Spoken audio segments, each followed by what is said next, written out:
how to pay later on Uber Eats. What we want to do is just load up the Uber Eats app.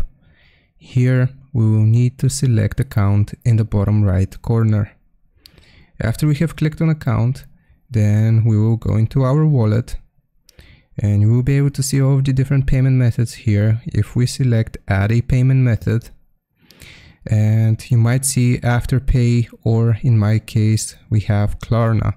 So if you click on Klarna here, then it's going to take us to the website. It is going to ask us to log in with our account, and basically what this is going to do is it's not going to ask us to pay immediately, but we can then pay later if we use Klarna or Afterpay or any of the other third-party applications which you may see here. So like I said, you will just need to set this up and then you can pay later on Uber Eats using this method. I hope this helps. Leave a like and sub, and I'll see you next time.